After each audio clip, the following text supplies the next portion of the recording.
Okay, let's dive into this. Welcome to The Explainer. Today we're unpacking a truly unique and honestly brilliant framework for understanding global development economics. It's based on a piece by thinker Oluyomi Ola-David called Goats Racing to Cities. What's so great about her work is that she takes a concept that is usually buried in heavy academic data and she makes it incredibly accessible. So picture this. She's sitting in a development economics class, analyzing these dense trends of urbanization, and suddenly a classic children's fairy tale just clicks perfectly into place for her. Throughout this explainer, we're going to see how she uses the story of the three billy goats gruff to masterfully decode massive demographic shifts. She connects the dots between a simple story of goats seeking better food and the harsh, complex realities of rural to urban migration. It's just a remarkably clever way to look at it, and as you'll see, her insights are absolutely spot on.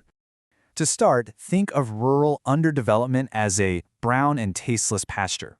In her analysis, this represents the harsh cycles of poverty that characterize daily life for so many rural dwellers. But right across the divide lies the meadow green, the sumptuous, enticing opportunities found in the big city.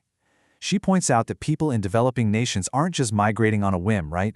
Their thirsty minds and hungry bellies are looking at that green meadow, and they're undertaking these wild pursuits just to break out of backwardness and find better livelihoods. So why exactly do they leave? Well, she grounds her fairy tale metaphor in a very real economics term: push factors. These are the negative triggers, like systemic poverty, lack of infrastructure, you name it, that essentially sentence rural dwellers to their current conditions. It literally forces them into taking long, agonizing treks toward freedom. She notes that whatever their specific trigger belt might be, these rural urban migrants are utterly convinced they're going to be better off once they reach their destination. They are pushed out by that failing brown pasture just as forcefully as they are pulled in by the promising green meadow. But, this journey, it's definitely not a walk in the park. She maps out the exact steps of the fairy tale to represent the perilous migrant experience. First, obviously, you endure the brown pasture. Then, to actually reach the city, you have to cross a bridge manned by a wicked old troll. In her framework, this greedy troll represents the physical dangers and the immense financial and social challenges migrants face when relocating to an unfamiliar urban center. Because let's face it, nobody likes paying a systemic toll.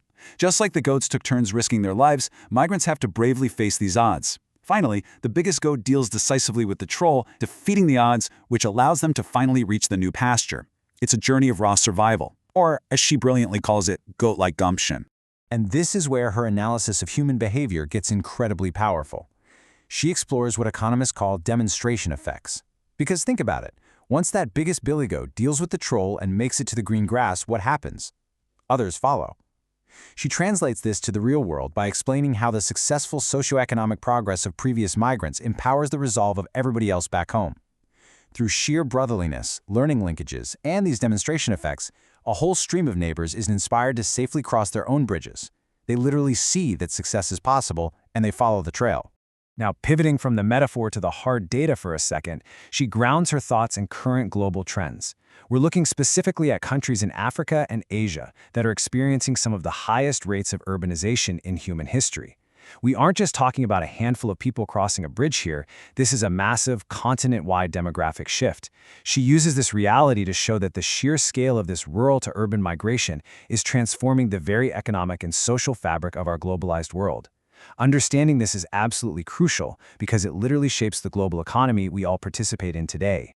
To properly measure a shift this massive, she points to a critical milestone, the 2020 Degree of Urbanization Consultation.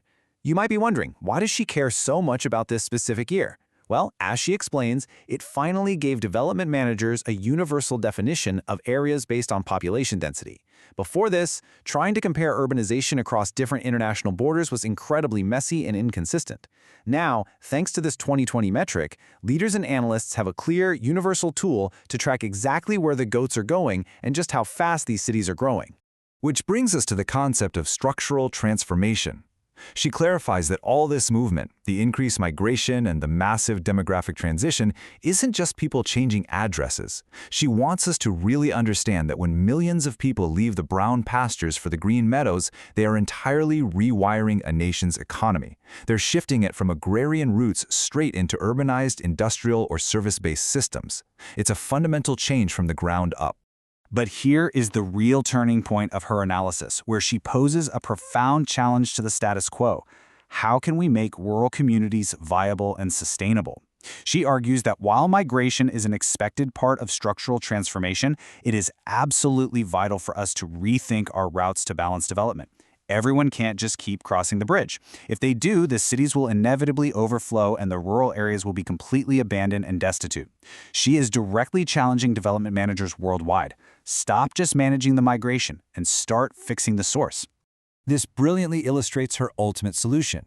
Instead of forcing everyone to face the wicked troll at the bridge just to survive, she argues that public and private sectors must get to work changing the landscape itself. The goal? Turn those low-productive grasslands into greener meadows right where they are. She envisions creating places of solace and opportunity for all categories of people, goat-like or otherwise, so they don't have to migrate just to find a decent livelihood. Essentially, the meadow needs to be brought to them. So how do we actually execute that vision? Well, she doesn't just leave us with a hopeful wish, she gives us a concrete roadmap.